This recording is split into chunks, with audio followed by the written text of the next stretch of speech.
તો બટાકા પૌવા છૂટા ના બનતા હોય જેના, અને ખાતી વખતે જો ગળામાં ડચુરો બાંધતો હોય ને તો આ રીતે એક વખત જરૂરથી ટ્રાય કરજો. તેના માટે જાડા પૌવા આવે છે ને એ લેવાના છે આપણે બટાકા પૌવાના.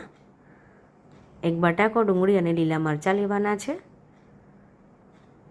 તો જાડા પૌવા છે ને પહેલાં આપણે ચાળી અને ચોખ્ખા કરી લઈશું. અને હવે મેં ડુંગળી, બટાકો અને મરચું પણ કટ કરી લીધું છે. હવે આપણે એક હું તમને રીત બતાવું જેનાથી બટાકા પૌવા છે ને લોચો પણ નહીં થઈ જાય અને એકદમ ઓગળી પણ નહીં જાય. તો આ રીતે કાણાવાળું સ્ટ્રેનર લઈશું અને નીચે એક વાસણ લેવાનું છે. હવે જેટલા પૌવા કરવાના હોય ને એટલા આપણે એડ કરીશું.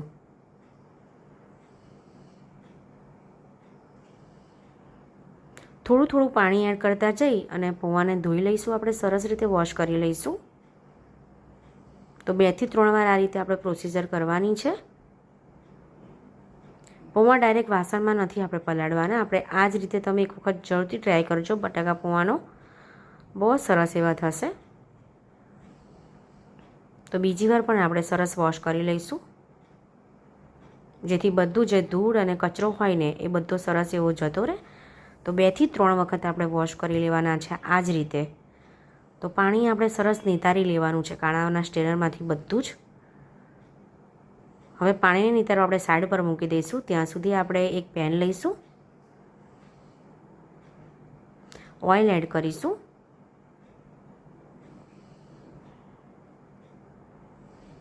ઓઇલ થાય એટલે આપણે અંદર હિંગ એડ કરવાની છે.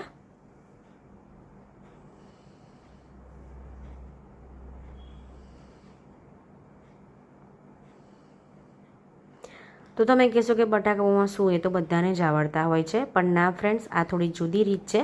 સેમ બજાર જેવા, અને જો ગળામાં તમારે ડચુરો બાંધતો હોય તે પણ નહીં થાય. રાઈ અને જીરું એડ કરીશું. અને જેને છૂટા ના થતા હોય ને તે પણ આ રીત જરૂરથી ટ્રાય કરજો. લીલું મરચું એડ કર્યું છે. મેં 3 થી 4 મરચાં લીધા છે અને મેં સ્પાઇસી મરચાં લીધા છે. જો તમારે મોળા લેવા હોય તો મોળા પણ લઈ શકો છો તમે.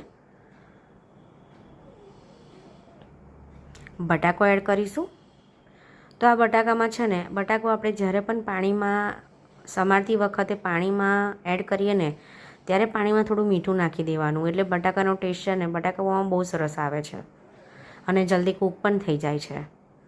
તો આ પણ એક નવી રીત છે. સાથે સિંગદાણા એડ કરીશું, સાથે મીઠું એડ કરીશું, જેથી ફટાફટ એની પ્રોસીજર જલ્દી કૂક થઈ જાય.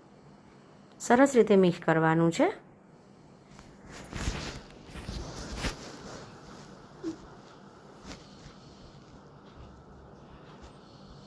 તો બટાકા પૌવા બધા જ કરતા હોય છે, પણ આપણે આ થોડીક અલગ રીતથી બનાવીએ છીએ.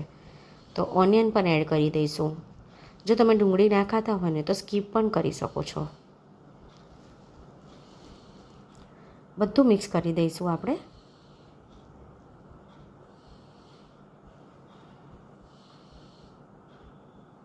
હલ્દી એડ કરીશું. આ સ્ટેજ પર હલ્દી એડ કરવાથી બટાકા પૌવાનો કલર ખૂબ જ સરસ આવે છે. તો જ્યારે આપણે ડુંગળી અને બટાકો સોતે કરીએ ને તો જરૂરથી સોલ્ટ એડ કરી દેવાનું, જેથી ફટાફટ કૂક થઈ જાય. તો ડુંગળીને તો ચડતા વાર નથી લાગતી, બટાકાને થોડી વાર લાગે છે. મીઠું એડ કરીએ ને તો ફટાફટ કૂક થઈ જાય છે. તો ડુંગળી પણ આપણે ચડી ગઈ છે, તમે જોઈ શકો છો. હવે જે પૌવા છે ને તમે જોઈ શકો છો કેટલા સોફ્ટ અને એકદમ છૂટા થયા છે. એડ કરી દઈશું પેનમાં. હાથેથી તમારે આમ થોડા છૂટા કરી લેવાના પૌવાને. અને એકદમ છે ને ખીલેલા પૌવા. ખાંડ એડ કરીશું, એટલે કે સુગર એડ કરવાની છે. તો બટાકા પૌવામાં સુગર અને ખટાશ બંને આગળ પડતું હોય ને તો જ મસ્ત લાગે છે. સાથે સોલ્ટ એડ કરીશું ટેસ્ટ પ્રમાણે. મિક્સ કરી દેવાનું છે. બીજા કોઈ જ મસાલા એડ નથી કરવાના. બિલકુલ બજાર જેવા અને સરસ થશે. આ રીતે એક વખત જરૂરથી ટ્રાય કરજો ફ્રેન્ડ્સ. તો જોઈ શકો છો છૂટા અને સરસ.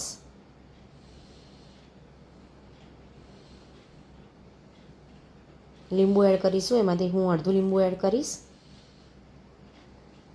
હજુ આપણી પ્રોસીજર પતી નથી ગઈ, હજુ થોડો સ્ટેજ બાકી છે. હું તમને બતાવી દઉં આગળ. જેથી જે ગળામાં ડચુરો વળતો હોય ને તો એ કરવાથી તમારા નહીં થાય અને સોફ્ટ પણ રહેશે. ધાણા એડ કરીશું.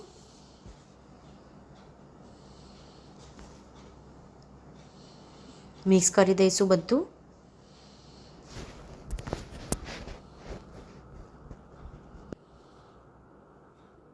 તો બટાકા પૌવા તો બધાને જ આવડતા હોય છે, આમાં કોઈ જ નવું નથી, પણ આપણે થોડી ડિફરન્ટ રીતે બનાવીએ છીએ.